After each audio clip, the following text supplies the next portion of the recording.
বন্ধুরা কেমন আছেন? নিশ্চয়ই ভালো আছেন। আজ আমি একটা ডিমের রান্না দেখাচ্ছি। এটা আমি একটা রেস্টুরেন্টে খেয়েছি, খুব ভালো খেতে হয়। যেটা ওদের মেনু কার্ডে ছিল সেই হিসেবে করেছি। দিয়ে ডিমটাকে আমি আমি দুটো ডিমের দেখাচ্ছি, আমার যেরকম লাগবে এরকম চেলা করে করে নিয়েছি। আর এতে আমি কী কী দিচ্ছি মূল জিনিস আমি বলছি। এটা একটা মজার মশলা আছে, সেটা হচ্ছে এই যে রোস্টেড চীনাবাদাম, এটা মানে রোস্ট করে নেওয়া আছে। রোস্টেড চানা মানে ছোলার ডাল রোস্ট করা, এটা কিন্তু বাজারে এমনি কিনতেও পাওয়া যায়। আমি ছোলাটাকে রোস্ট করে ভেজে করে নিলাম। আর ধনেটাকেও আমি নেড়ে নিয়েছি, এখানে 2 চামচ ধনে নিয়েছি, 1.5 চামচ ধনে নিয়েছি দুটো এতে, আর একটা দারচিনি। এগুলো সব ড্রাই রোস্ট করে তারপরে মানে মশলাটা হবে। এর সাথে আমি রোস্ট করে দেব হচ্ছে এখানে ছোটো চামচের 2 চামচ পোস্ত। এইটা একসাথে হবে, এক স্টেপ। আর এখানে নিয়েছি আমি 1 চামচ কুচি, মানে হাফ চামচ আর হাফ চামচ মিলে 1 চামচ আদা রসুন বাটা। আর আছে এই চামচটারই 2 চামচ অল্প করে একটু টক দই, দুটো মাত্র ডিম, কত আর নেব, একটা ছোটো টমেটো একদম কুচি কুচি। আর তো নুন হলুদ লঙ্কা ও তো আছেই, সব ফ্রেন্ডশিপ আছে ওদের। আমি এখন কড়াইতে তেল দিয়ে দিলাম।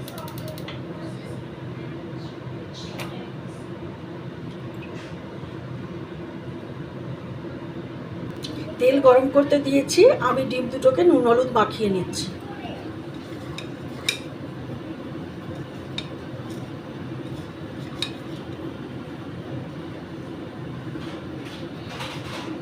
এখন এখন পরিষ্কার কাটাগুলো বোঝা যাচ্ছে ডিমের, তাই না? এই যে কেটে কেটে নিয়েছি। তেলটা একটু গরম হলে আমি ডিমটা ভেজে তুলব। গ্যাসটা কমিয়ে দিলাম, গ্যাসটা কমিয়ে দিয়ে ডিমটা ছেড়ে দিলাম।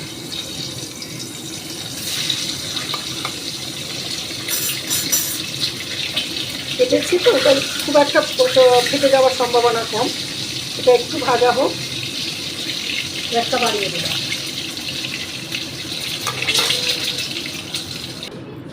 আমার এই যে আমি ডিম দুটো ভেজে নিয়েছি। এবারে নেক্সট স্টেপ,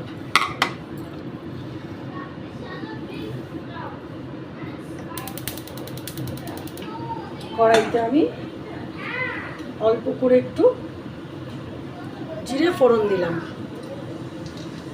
গ্যাসটাকে একটু কমিয়ে দিলাম।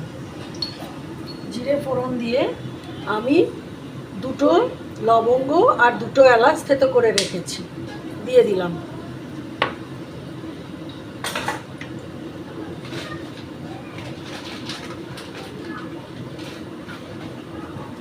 একটা তেজপাতা ছিঁড়ে দিয়ে দিলাম, দিয়ে গ্যাসটা একটু বাড়িয়ে দিলাম, দিয়ে ফোড়নটাকে নেড়ে দিলাম।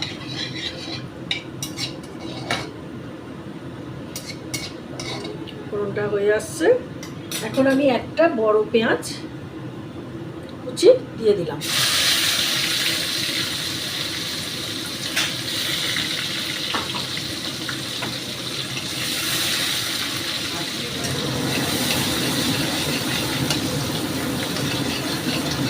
ভালো করে এটা একটু হবে, আদাটা হোক।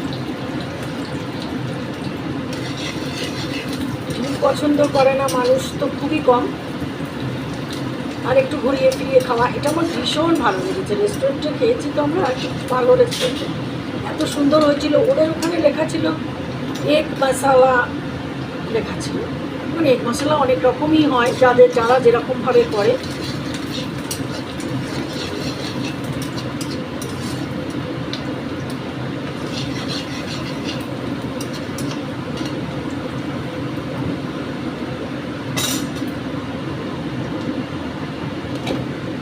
তো ওতে আমি এটা যখন ভাজা হচ্ছে, এই আদা রসুনটা দিয়ে দিলাম, দিয়ে কষতে দিলাম, দিয়ে একটু নুন দেবো,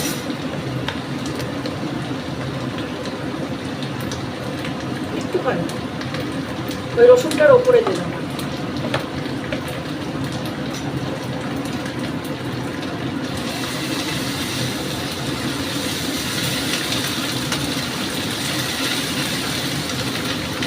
রসুনের গন্ধটা চলে যাবে, টমেটো দিয়ে দেবো।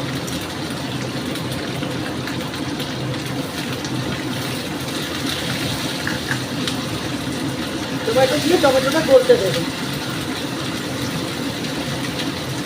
টমেটো না নিজের থেকে না করলে টমেটোর গন্ধ থেকে যাবে।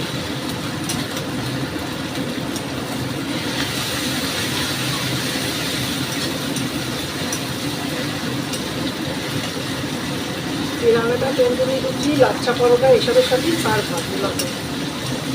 বাড়িতেও পরোটা রুটি এসবের সাথে খুবই ঘরোয়া জিনিস, কোনো এমন কিছু এটাতে আহামরি কিছু নেই। গ্যাসটা একটু কমিয়ে দিলাম, হ্যাঁ, কমিয়ে এবারে কষবো, একটু ভালো করে কষে যায়। নুন তো দিয়েই দিয়েছি, এই মশলাটা একটু কষবো করে ধরে। টমেটোটা বেশ গলে যাবে, এটার দিকে খেয়াল রাখতে হবে।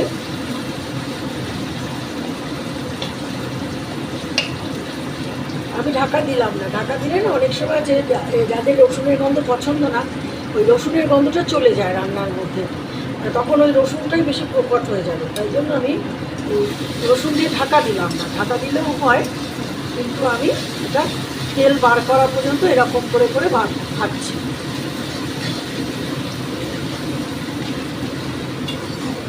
তেল একদম বেরিয়ে এসছে, মানে এটা হয়ে গেছে। আর বাকি মশলা দেব,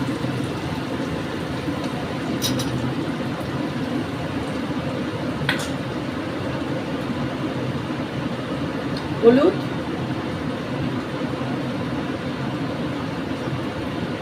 ভর্তি করে 1 চামচ জিরে, ঝাল লঙ্কার গুঁড়ো,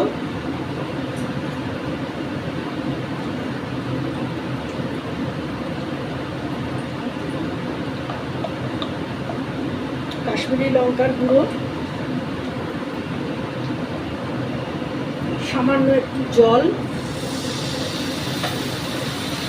দিয়ে একদম সিম আছে নাড়ব ভালো করে, বেশ কষাবো।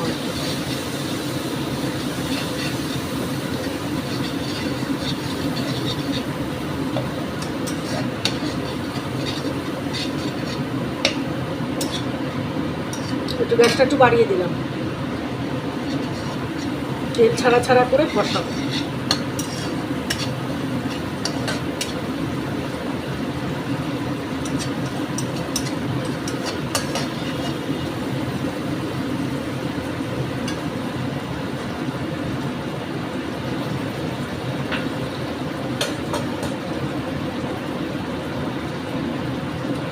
আমি ওই যে পেস্টটা করেছিলাম, ডাল, তারপরে পোস্ত, ডাল, ধনে, ওই সব দিয়ে তার মধ্যে দইটাও দিয়ে দিয়েছিলাম একসাথে।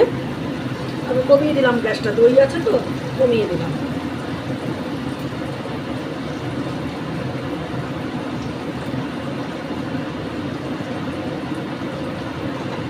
দারচিনি সব দিয়ে এবারে আবার নাড়ছি, গ্রেভিটার সাথে এটাকে গুলবো।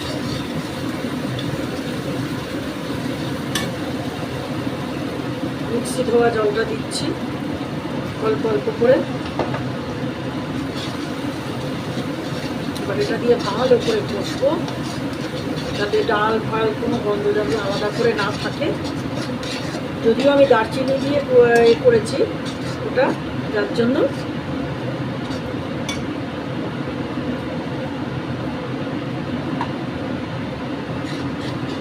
এখন গ্যাসটা একটু বাড়িয়ে দিলাম।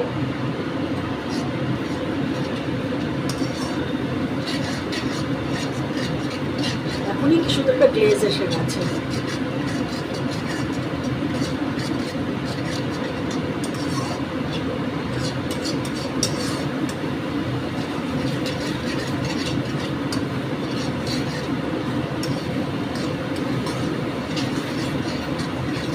কষে যাক ভালো করে, একটু মিনিট 2-3 কষবো, একটু নেড়ে নেড়ে দিতে হবে, নাহলে তলাটা ধরে যাবে। কষে তেলটা বেরিয়ে আসবে। এই সময় আমি এর মধ্যে একটা গোটা রসুন দিয়ে দিলাম। প্রত্যেকটা ডিম পিছু ওরা দিয়েছিল, আমার অত লাগবে না বলে আমি একটাই দিলাম। ওরা প্রতিটা ডিম পিছু একটা করে রসুন, তেলটা বেরিয়ে আসবে। পুরো মিনিট 2 এটা পুরো আমি কি এখন মিডিয়াম টু লোতে রেখেছি আর কি, মাঝারি আছে রেখে এটাকে কষছি। মশলাটা কষাটা খুব ইম্পর্টেন্ট, ধরে ধরে কষতে হবে, জব করে জল দিয়ে দিলে হবে না। এই যে তেল ছেড়ে ওপরে ভেসে উঠছে, এইটা করে তো হবে না।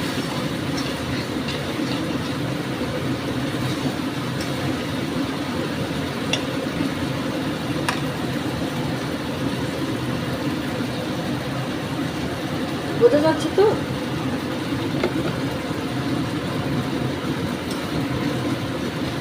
তলাটা কিন্তু খুব খেয়াল রাখতে হবে, কারণ বাদাম আর ডাল করেছে।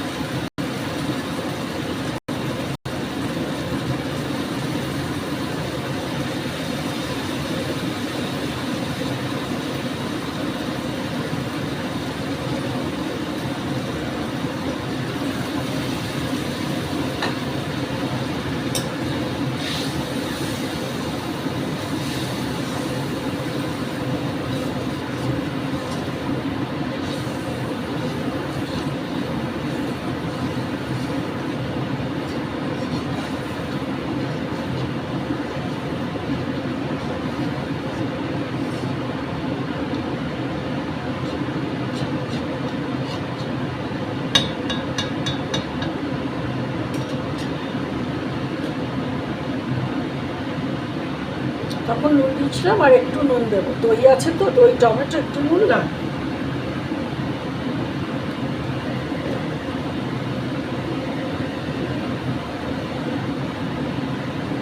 গ্যাসটা কমিয়ে দিলাম,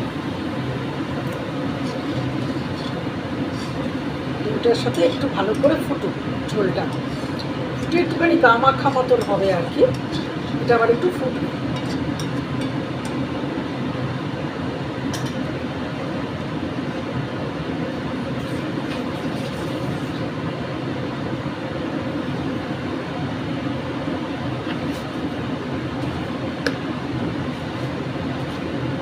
নামমাত্র একটু চিনি ছিটে দিচ্ছি, দই আছে তো, দই টমেটো, তাই জন্য। তাদের ভালো লাগে না তারা দেবে না, তাদের এই টেস্টটা ভালো লাগে তাদের এটা দেবে না, তবে এটা অপশান।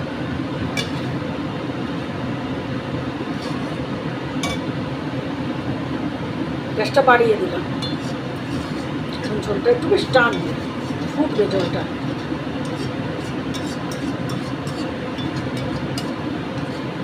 কিন্তু নেড়ে নেড়ে দিতে হবে, কারণ এতে বাদাম আছে।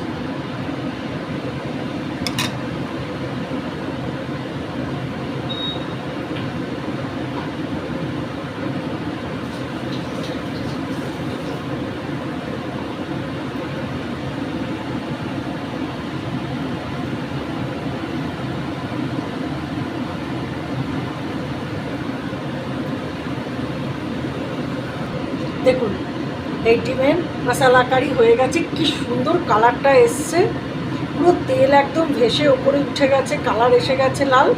আমি এবার এতে গরম মশলা দেব, দিয়ে এটা এবার বন্ধ করে দেব। এটা এখন একদম সিমে করে দিয়েছি। কত সিম্পল রান্না, অথচ কত সুন্দর।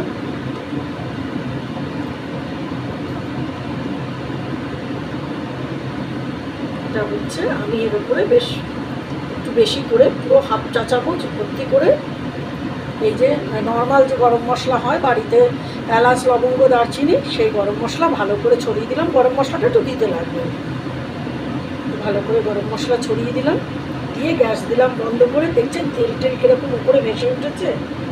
দিয়ে একটা কারি দিয়ে অনেক রকম খাবার খাওয়া যাবে। আচ্ছা, আমি ঝাল কমের দিকে দিলাম, যাদের ঝাল মনে হবে বেশি তারা ঝালটা দিতেই পারে, আর চাইলে ওপর থেকে কাঁচা লঙ্কা দিয়ে দিতে পারে, যেরকম যার খুশি, ঝালটা যার যা। আমি এবার বেড়ে দেখাচ্ছি। দেখুন এগ মশলা কারি কীরকম হয়েছে, এগ মশলা দেখতে পাচ্ছেন। দেখুন চারদিকে কী সুন্দর কালারটা এসছে, ভালো করে দেখাচ্ছি, কি দারুণ কালারটা না, আর কি কোনো গ্রেভি। আপনারা কিন্তু অবশ্যই এরকম করে বানাবেন, দেখবেন ডিম দিয়েই কত কিছু খাওয়া হয়ে যাচ্ছে। হঠাৎ করে গেস্ট আসলেও কিন্তু এরকম বানিয়ে দিতে পারেন, সবাই খুব ভালো লাগবে। তাহলে আপনারা আমাকে সাবস্ক্রাইব করবেন প্লিজ, লাইক শেয়ার, আর অপছন্দ হলেও জানাবেন। কে কোথার থেকে করছেন জানাবেন। আজ আসি, খুব ভালো থাকবেন।